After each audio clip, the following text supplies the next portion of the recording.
Assalamualaikum warahmatullahi wabarakatuh.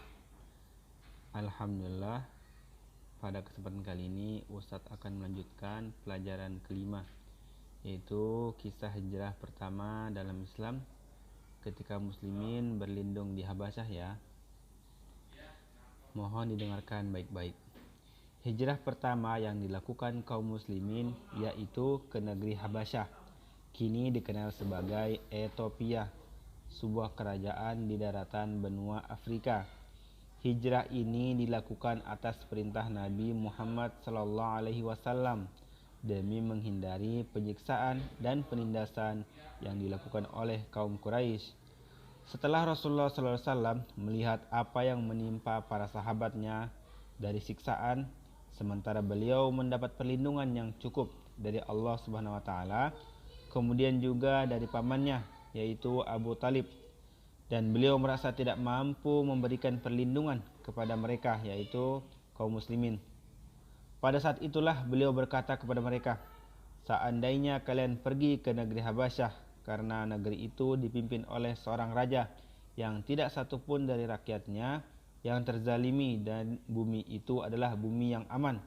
Tinggallah kalian di sana hingga Allah memberikan jalan keluar kepada kalian dari apa yang menimpa kalian." Kemudian berangkatlah kaum muslimin ke negeri Habasyah, dipimpin langsung oleh Utsman bin Maz'un dan Utsman bin Affan beserta istrinya Ruqayyah yang merupakan putri Rasulullah SAW, ikut serta dalam berhijrah. Penyebab hijrah ke Habasyah adalah takut fitnah kaum Quraisy dan menyelamatkan agama mereka menuju Allah Subhanahu wa taala. Saat itu Habasyah bukan negeri Islam, namun merupakan negeri kafir. Tetapi dapat dilihat bahwa orang kafir tidak satu tingkatan. Ada yang baik, salah satunya yaitu Habasyah. Setelah sampainya kaum muslimin di negeri tersebut dan mendapat perlindungan, para sahabat mencoba kembali pulang ke kampung halamannya yaitu ke Mekah. Namun situasi keamanan Mekah ternyata belum aman, belum stabil, bahkan semakin menjadi-jadi. Maka kaum muslimin pun kembali lagi ke negeri Habasyah untuk kedua kalinya. Jumlah sahabat yang hijrah kedua itu terdiri dari 80 orang. Dikarenakan jumlahnya semakin banyak, orang-orang kafir Quraisy takut jika Islam menjadi besar di Habasyah.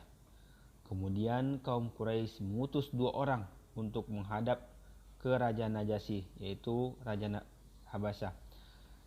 Setelah sampai di Habasyah, keduanya membawa hadiah khusus untuk Raja Najasyi tersebut dan hadiah untuk orang-orang di sekelilingnya. Kemudian meminta agar orang-orang Islam ini dipulangkan ke Mekah dengan berkata bahwa orang-orang Islam tersebut telah meninggalkan agama mereka dan orang-orang ini mencela Maryam. Raja Najasyi yang bijak pun tidak ingin mendengar hanya dari satu pihak. Kemudian ia memanggil kaum muslimin untuk mendatanginya dan bertanya, "Apa pendapat kalian tentang Isa bin Maryam dan ibunya?" Kemudian kaum muslimin menjelaskan dengan membacakan ayat-ayat pada surah Maryam hingga Raja Najasyi pun menangis. Kemudian Raja Najasyi memerintahkan agar hadiah-hadiah itu dikembalikan kepada kedua utusan Quraisy dan berkata, "Demi Allah, Allah tidak menerima suap dariku ketika mengembalikan kerajaan ini kepadaku. Aku juga tidak mengikuti manusia dalam urusanku, sehingga aku harus tidak tunduk pula kepada manusia. Kembalikanlah hadiah mereka kepada keduanya. Aku tidak membutuhkannya. Usirlah utusan itu dari negeri ini." Akhirnya kedua orang utusan Quraisy itu meninggalkan Habasyah dalam keadaan kecewa dan terhina. Hijrah ini pun mendatangkan keuntungan yang besar. Raja Habasyah memenuhi apa yang diharapkan oleh Nabi Muhammad SAW dan kaum muslimin.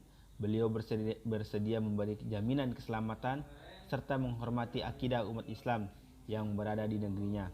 Bahkan pada akhirnya Najasyi pun masuk Islam karena penjelasan akidah dan dalil Al-Quran dan As-Sunnah yang dijelaskan oleh kaum muslimin saat menemuinya. Kisah ini dapat diambil banyak pelajaran, seperti kebijakan dan keadilan Raja Najasyi yang perlu diteladani. Kemudian Allah Subhanahu wa taala selalu menolong agamanya. Demikian kisah yang bisa Ustadz sampaikan. Assalamualaikum warahmatullahi wabarakatuh.